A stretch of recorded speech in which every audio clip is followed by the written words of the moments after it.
23 éves voltam, amikor úgy döntöttünk, hogy babát szeretnénk, és szerencsére nagyon könnyen és hamar összejött, és nagyon örültünk neki. Amikor megtudtam, hogy kisbabát várok, akkor mindenféle applikációból, illetve babás-mamás könyvből próbáltam tájékozódni, felkészülni az anyaságra, illetve magára a terhességre. Minden rendben ment a 8. hétig, aztán a 8. héten elkezdett keményedni folyamatosan a hasam reggeltől estig. Elmentem a nőgyógyászhoz, aki a 19. héten beutalt a kórházba.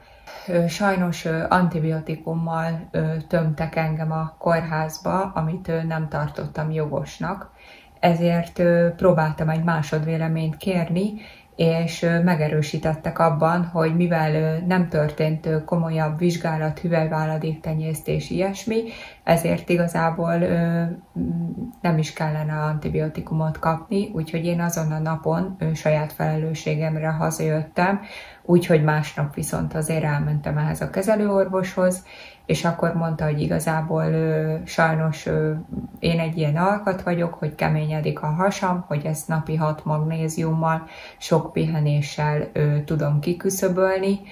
Aztán a 30. héttől feltűnt, hogy nagyon vízesedik a lábam, a kezem, és mivel a szülésznőgyógyász is azt látta, hogy kezd nagyon gyorsan messzesedni a méhlepény, így akkor úgy döntött, hogy a 36. héttől elkezdjük a CTG vizsgálatokat, és aztán egy pénteki nap volt, amikor az én orvosom volt éppen a szakrendelésen lévő orvos, így a CTG után a szokásos módon felmentem hozzá, és akkor megmutattam a papírt, és újra közöltem vele, hogy igazából a vízesedés nemhogy nem akar elmúlni, hanem egyre rosszabb, illetve nagyon sok ideig érzem azt, hogy nem mozog a baba, és akkor simogatom, picit próbálom őt mozgásra bírni, de hogy szerintem valami nem jó.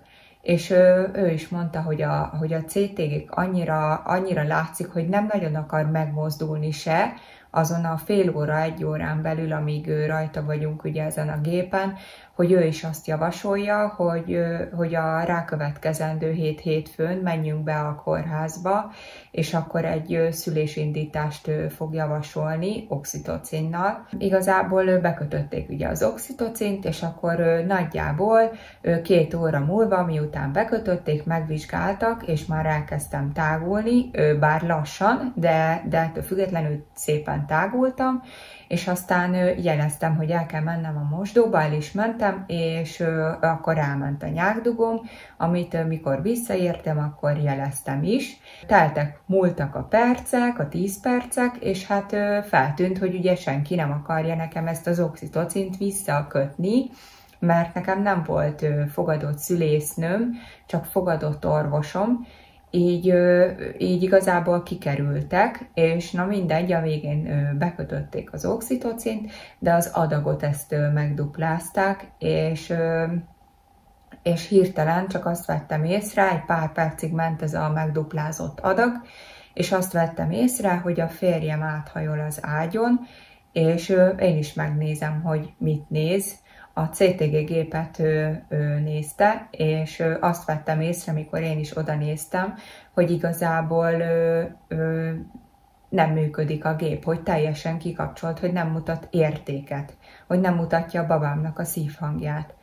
A következő pillanatban a férjemet kiküldték a vajudóból, és ott rohangáltak föl alá az orvosok. Az én ágyam körül azt vettem észre, hogy 10-15 orvos áll hirtelen ott, és már a műtőágyon vagyok.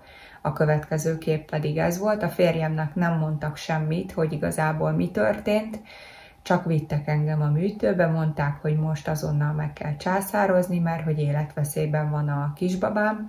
Úgyhogy nagyon gyorsan ment igazából a császár.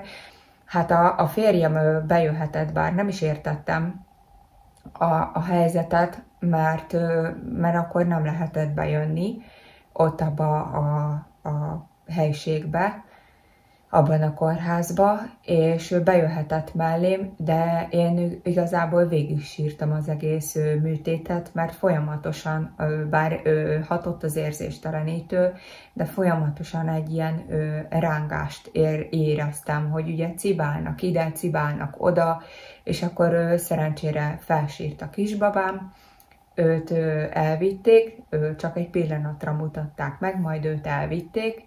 Én meg igazából már addigra a világomról nem tudtam, úgyhogy a férjem bement vele, ahol kiszívták ugye az orrát, meg rendbe tették, de bepójázták egyből, és felöltöztették, úgyhogy igazából meg sem mondták azt neki, hogy ő most ezt a kisbabát megfoghatja, magához veheti, hanem a férjem ott állt a pelenkázó ágyon mellette, a felöltöztetett újszülött pár perces kisbabánk mellett, és nem merte fölvenni se.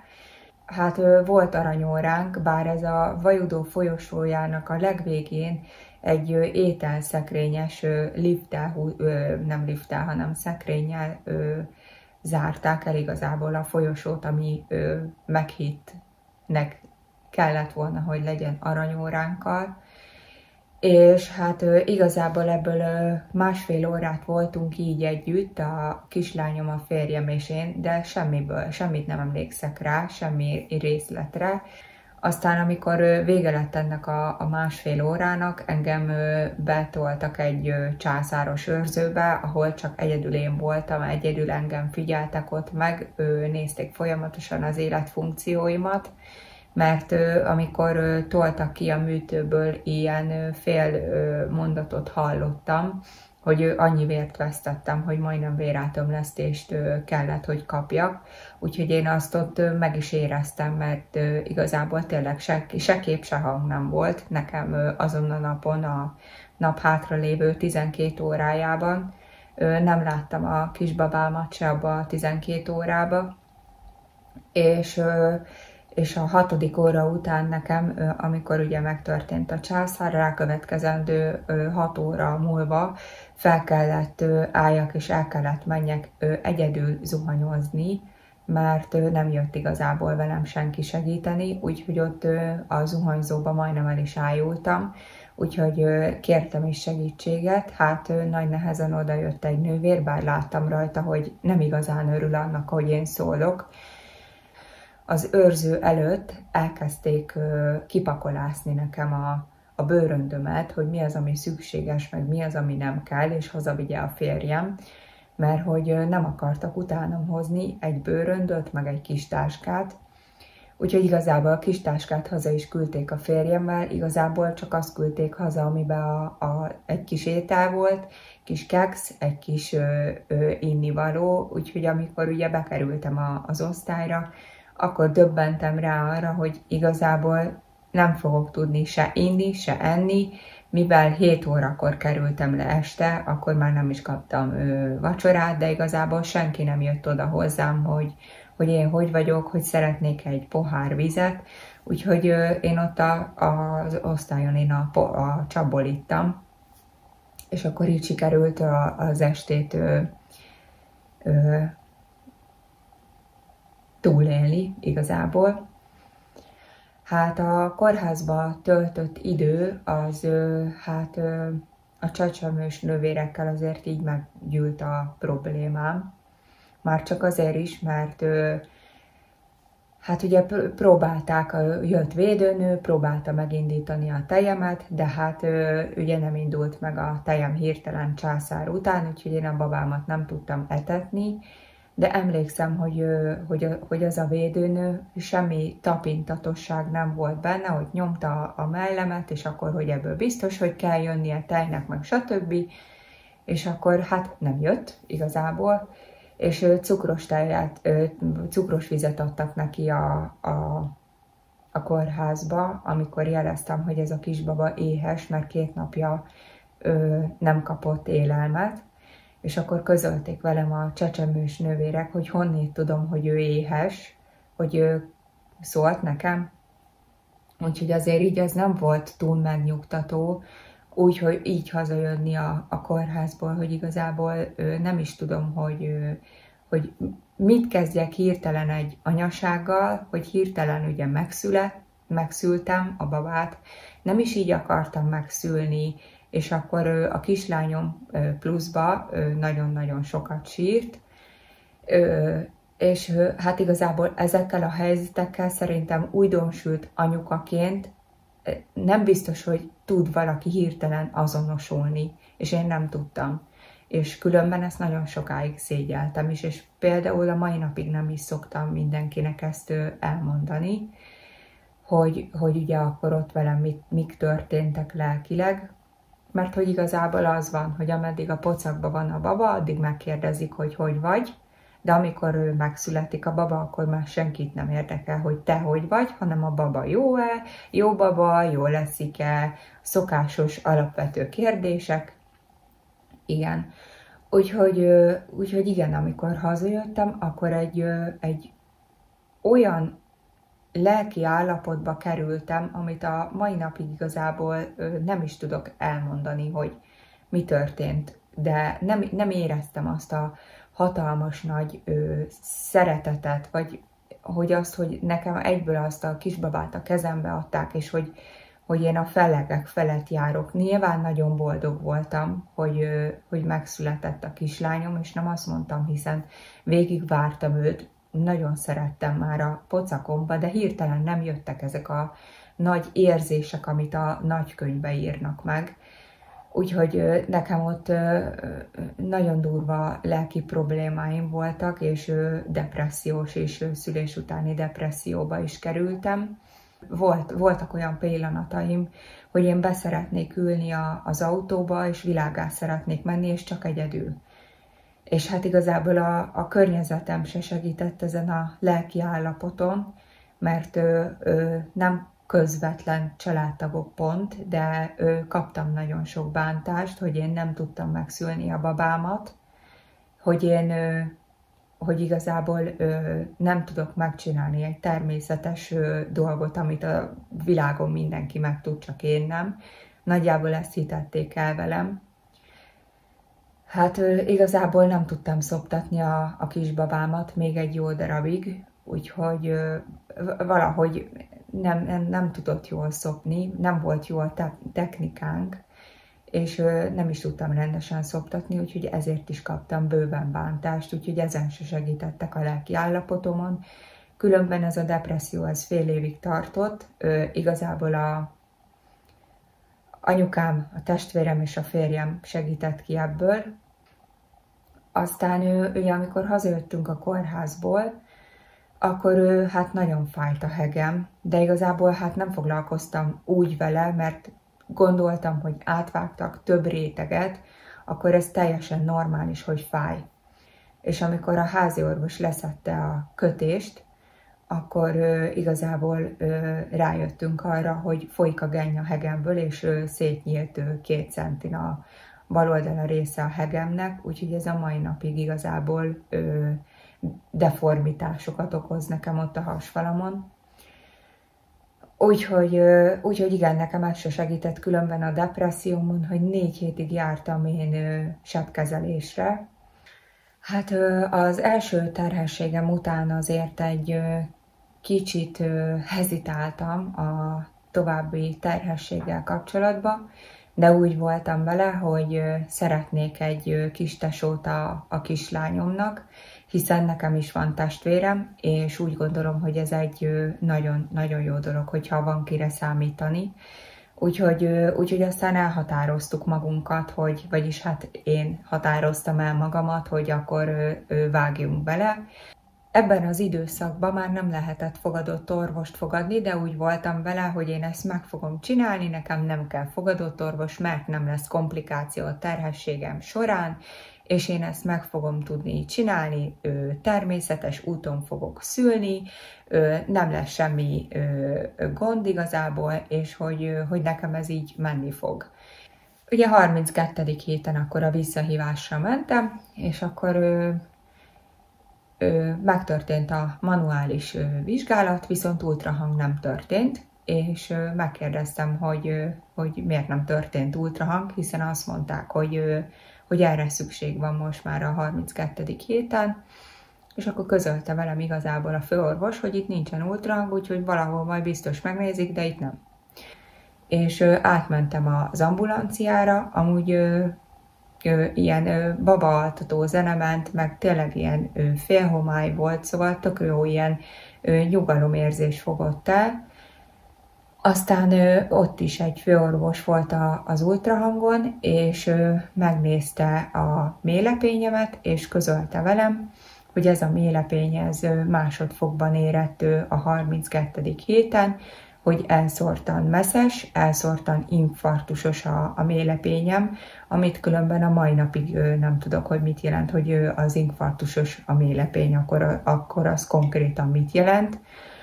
Úgyhogy én ott emlékszem, hogy 40 kilométert haza bőgbe vezettem, hogy ez hogy történhet megint ugyanez velem, és akkor a 35. héten egy ultrahang NST folyamán a főorvos doktornő bent tartott, vagyis hát kérte, hogy másnap menjek vissza betegfelvételre, mert hogy nagyon nem szép a méhlepényem, és hogy úgy gondolja, hogy szerinte jobb lenne lassan cselekedni valamit.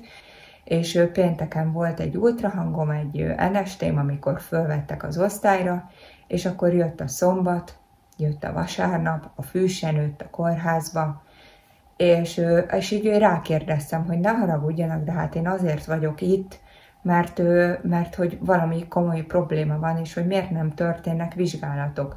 És már szombaton, már vasárnap is pedzegették azt, hogy ők nem is értik, hogy én minek vagyok itt, hogy nekem igazából semmi gondom nincsen, hogy nyugodtan haza is mehetnék. És így vasárnap is fennakadtam ezen, hogy mi az, hogy hazamehetek, hiszen azért vagyok itt a kórházban, hogy a vizsgálatok történjenek, hogy ne legyen baj, ne legyen haláleset.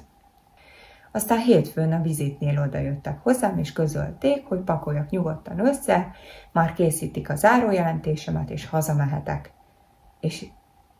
És így elkezdtem sírni ezen a kórházi ágyon, és mondtam, hogy ne haragudjanak, de én nem megyek sehova, mert arról volt szó, hogy itt hétvégén vizsgálatok lesznek, és hogy komoly probléma van, bármikor meg kell, hogy szüljek, mert hogy lehet, hogy bármikor leállhat a keringése a kisbabámnak, és hogy akkor meg kell várjuk, hogy történjen valami, vagy most mi van.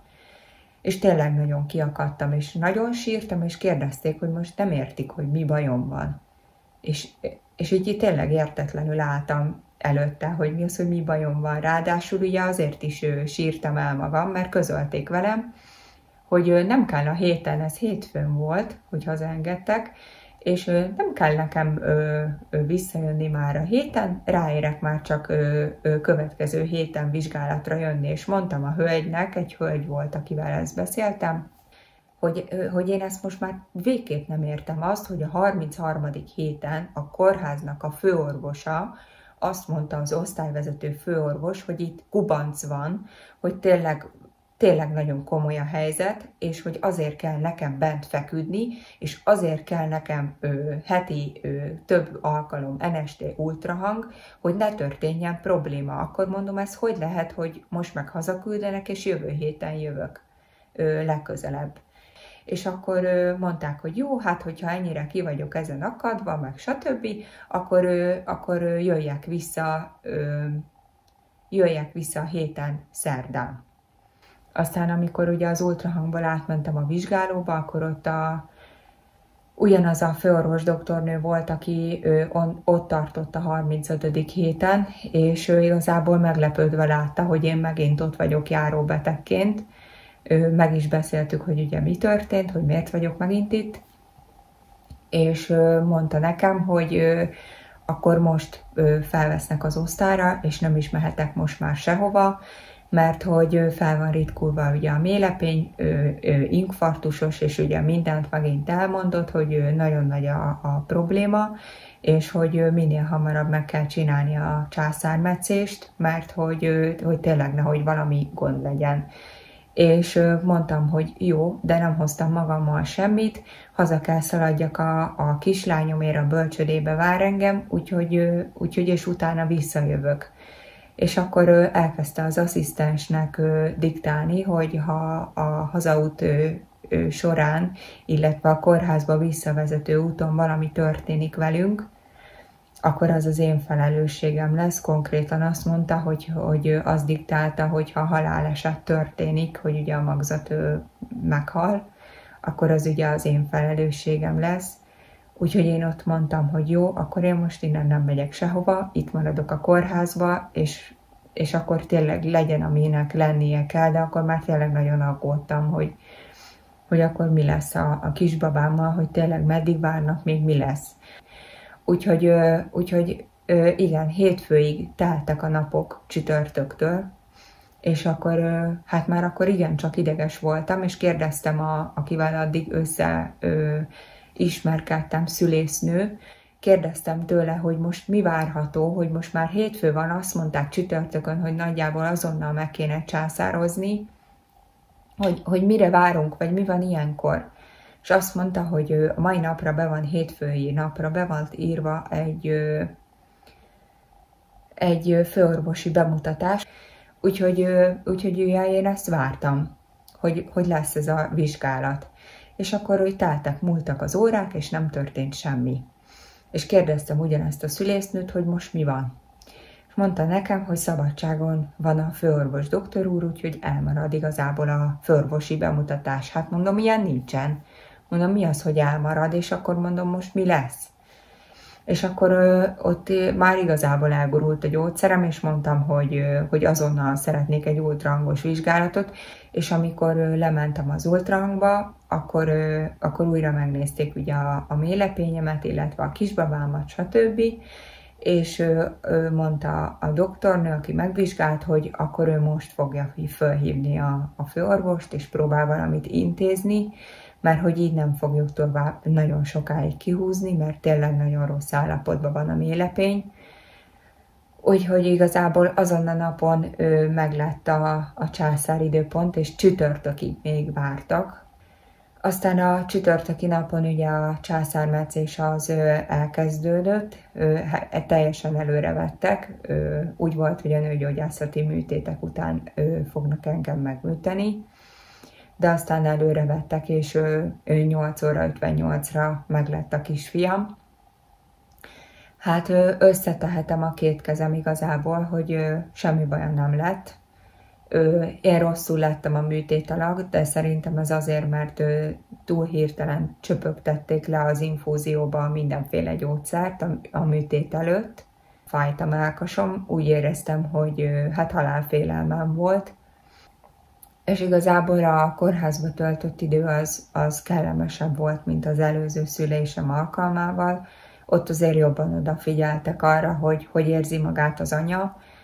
Én ott a kisfiamat már merre is tudtam tenni, tudtam is őt szoptatni, és tényleg ott mi nagyon összecsiszolódtunk már a kórházba, úgyhogy ez azért egy egészen más gyerekágyas időszak volt, mint a kislányommal, de azért ez a szülési, a 30. héttől, amit én ott átéltem, azt, hogy igazából nagyon féltettem folyamatosan a kisfiamat, és azt, hogy igazából senki nem figyelt oda ránk, nem hallgatott meg senki engem, amikor azt mondtam, hogy tényleg nem érzem mozogni a kisfiamat, akkor mindig az volt rá válasz, hogy 35 hetes vagyok, 36 hetes vagyok, és hogy hát azért nem érzem rendesen mozogni, mert ez igazából már teljesen normális, hogy nem érzem mozogni, mert hogy kevés a helye, stb.